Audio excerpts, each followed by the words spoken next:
Anda kembali di Breaking News TV One. Pemirsa, hari ini tampaknya KPU RI ataupun sudah seharusnya mengumumkan hasil rekapitulasi suara pemilu 2024. Untuk itu kita akan membahasnya bersama dengan analis politik Pangi Syarwi Caniago. Selamat pagi, Mas Pangi.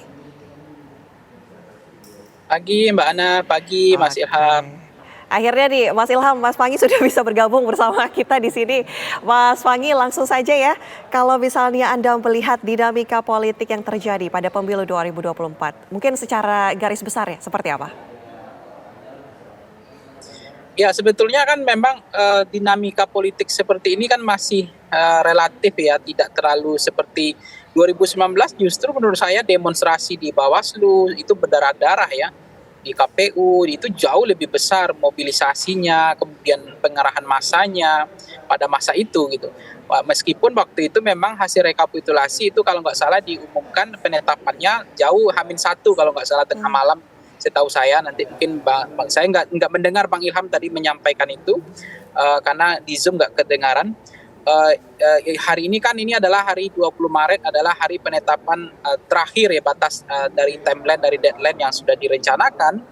Tinggal yang tadi yang dibilang ada Papua yang belum datang gitu dan seterusnya, kemudian ada potensi harusnya memang tuntas hari ini dan kemungkinan peluang kan untuk tuntas hari ini ada, hanya tinggal Papua dan itu katanya udah menuju Jakarta gitu, tinggal 3 atau 4 jam nanti di panelnya di KPU katanya tuntas gitu. Jadi tidak. Jadi dinamika politik, kekuatan politik, bagaimana yang terjadi dari awal sampai akhir, saya pikir masih dalam toleransi yang batas aman ya, dan tidak ada juga sesuatu yang berbeda jauh gitu. Artinya antara hasil quick count dengan real count itu hampir tidak terjauh perbedaan, termasuk di partai politik maupun di presiden. Walaupun kemarin di PSI sempat agak bising, agak santer menjadi perbincangan publik ketika adanya lonjakan-lonjakan, dan itu juga karena ada pengaruh faktor Sirekap, dan Sirekap itu adalah hal yang sangat kita dukung karena itu adalah soal transparansi, soal bagaimana kemudian ada C1 planonya sebagai C hasil adalah alat kontrol agar semua hasil input data yang salah, kemudian yang ada artificial intelligence yang salah membaca data, ada yang 300 kemudian menjadi 3.000 misalnya, tapi bisa divalidasi kembali oleh tim inputernya di KPPS, di tingkat kecamatan atau di tingkat kabupaten gitu, jadi perbaiki kembali. Itu artinya dalam batas normal saya cermati. Lalu yang ketiga adalah kita mencermati dalam konteks pertarungan Pilpres kali ini, itu polarisasi isu politisi agama itu nggak terlalu kuat juga, jadi sentimen politik identitas juga nggak terlalu kuat. Kemudian persoalan yang menarik adalah justru memang kita tidak boleh juga menganggap bahwa pelanggaran-pelanggaran itu ada, memang iya, tapi kemudian apakah itu akan mengubah hasil? Ya menurut saya jauh ya, karena memang itu selisihnya tidak sedikit. Ada angka 87 juta dengan angka 30 juta gitu. Jadi kalau kemudian ada pelanggaran itu wajar untuk pembelajaran politik, untuk perbaikan di masa yang akan datang. Misal catatan kita Voxpol misalnya, problem yang paling banyak itu kan adalah soal IT Sirekap yang tidak siap karena tampilan grafiknya tiba-tiba hilang. Ini kan harus dipertanggungjawabkan kepada publik karena itu dibayar dari pajak uang negara yang dibayar mahal. Kenapa kemudian tidak siap tanding, kenapa IT-nya tidak settle yang Sirekap, kemudian memunculkan polemik, kegaduhan dan anomali ke publik, adanya grafik yang hilang tapi masih ada mempertahankan C1 plano sebagai alat kontrol. Itu kan baik sekali, itu dalam rangka transparansi. Nah, yang kita mencermati adalah sesuatu yang perlu diperbaiki harus diperbaiki gitu. Jadi ini harus dipertanggungjawabkan ke publik, kepada masyarakat. Terus terang misalnya saya ingin mencermati yang kedua, catatan kedua Mbak Ana, ya Mas Ilham mungkin juga bisa nanti mengkomentari soal rekapitulasi berjenjang bertingkat. Ini kan problemnya dari pemilu ke pemilu sama. Ini seperti namanya kain sarung, berulang cuma ganti komisioner saja. Persoalannya Bang Ilham juga komisioner incumbent pasti paham masalah ini terus terjadi. Penggelembungan, rekapitulasi di KPPK gitu dan seterusnya. Dan itu yang kemudian terjadi di Papua misalnya, mungkin udah tahu kemarin penetapan rekapitulasi di Papua telat karena banyak yang protes, mungkin ada yang tidak mereka dirugikan, akhirnya lama untuk tanda tangan, kemudian lama berimplikasi kepada mereka datang ke Jakarta terlambat yang dari Papua atau Papua Pegunungan. Nah itu problemnya kan adalah ada yang kemarin dari suara Nasdem misalnya hilang 600 suara di Jawa Barat misalnya, ternyata itu ada problemnya di PPK kecamatan gitu. Dan itu kan harusnya rekapitulasi berjenjang bertingkat ini kan harus kita, menurut saya harus ada pembelajaran politik, apakah tetap dipertahankan ke depan atau memang ada mekanisme lain, misalnya opsi bahwa rekapitulasi itu cukup di tingkat di TPS saja, KPPS saja, dan itu direkap secara nasional, tidak harus berjenjang bertingkat seperti ini, karena setiap rekapitulasi berjenjang bertingkat itu memunculkan ada potensi untuk melakukan penggelembungan suara, manipulasi suara, suara yang hilang, suara yang bertambah, dan seterusnya. Nah, tetapi itu kembali kepada yang membuat undang-undang legacy, apakah hal-hal yang semacam ini terus dipertahankan misalnya. Terus yang terakhir adalah saya juga mencermati kontestasi ini dan KPU, trust publik terhadap KPU Bawaslu itu kan juga mengalami problem yang sangat tersendiri. Ada istilahnya pada titik nadir yang menurut saya mengkhawatirkan kemarin. Jadi ini juga akan menjadi pembelajaran soal misalnya suara tidak sah, kemudian ada DPT bermasalah di luar negeri yang tidak valid gitu ya. Ada suara di Malaysia misalnya ada surat suara yang 2.000 yang datang cuma 8 orang. Katanya itu pemilu ulang. Tapi itu kan bagaimana legitimasinya. Tapi itu kan pembelajaran bagi kedepannya, harus ada perbaikan, ada upaya untuk memulihkan animo kepercayaan publik, trust publik, sehingga misalnya aksi demonstrasi, ketidakpercayaan karena munculnya demonstrasi hari ini menuntut itu kan kita cermati bukan soal bagaimana mereka ingin mengubah pemenang pemilu, inginnya nomor 1 pemenang, bukan nomor 2 atau nomor 3 ingin pemenang.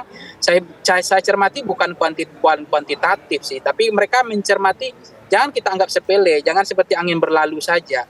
Bagaimana ceritanya, logikanya ya, ada pelanggaran yang kemudian mereka viral, mereka video itu kan pelanggaran itu, dan mereka merasa bangga. Ini kan udah pada titik nadir yang mengkhawatirkan soal fatsun politik, etika, dan tidak ada pembelajaran dan tidak ada efek jerah, sehingga pelanggaran-pelanggaran ini mereka justru bangga gitu melakukan pelanggaran. Di beberapa daerah saya lihat kemarin itu udah viral gitu. Jadi demonstrasi hari ini itu adalah bentangan empiris untuk mengkritik agar pemilu ke depan itu punya kualitas, punya indeks demokrasi kita makin membaik. Dan semua pelanggaran-pelanggaran itu jangan dianggap remeh. Misalnya ada yang muazin kebangsaan, adanya aktivis, ada mahasiswa bersuara, ada kelompok-kelompok yang menyuarakan, itu mungkin karena sayang kepada bangsa dan negara, supaya jangan seperti kain sarung, persoalannya sama, hanya ganti komisioner, tapi tidak pernah bisa diatasi dari pemilu ke pemilu gitu. Jadi jangan dianggap sepele, angin lalu, tapi jadikanlah itu perbaikan untuk pemilu yang akan datang. Soal misalnya KPU sudah punya kemampuan siap tanding pada Sirekap, yang kita harapkan itu adalah faktor kunci transparansi.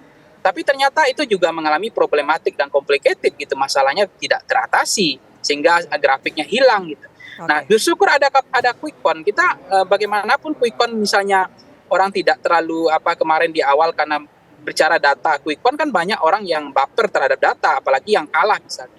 Karena hasil quick count tidak bisa menyenangkan, karena quick count itu kan hasil empirik objektif, hasil apa adanya yang dilaporkan.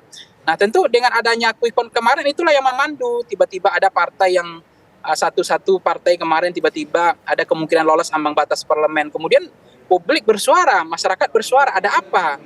Ternyata hari ini terkontrol dengan baik, ternyata nggak ada seperti yang santer menjadi pembicaraan soal salah satu partai yaitu PSI gitu.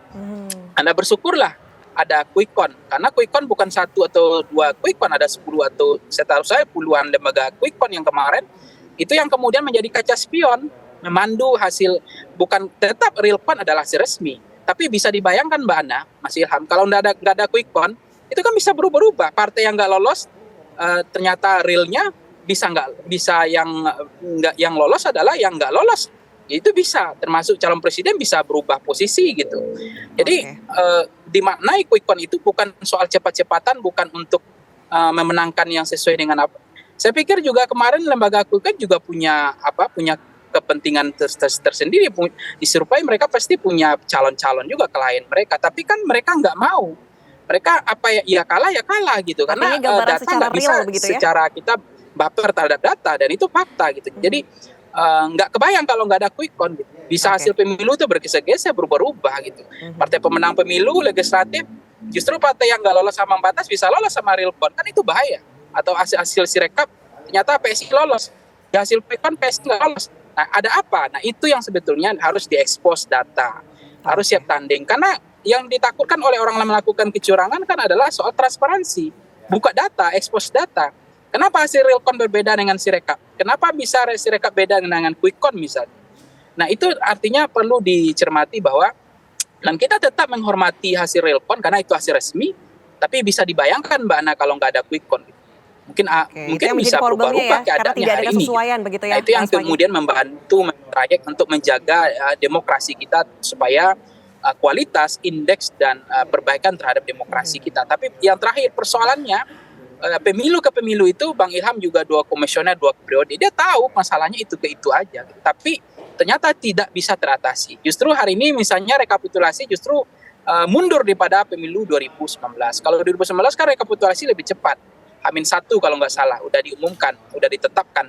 Nanti boleh di cross check kalau saya salah.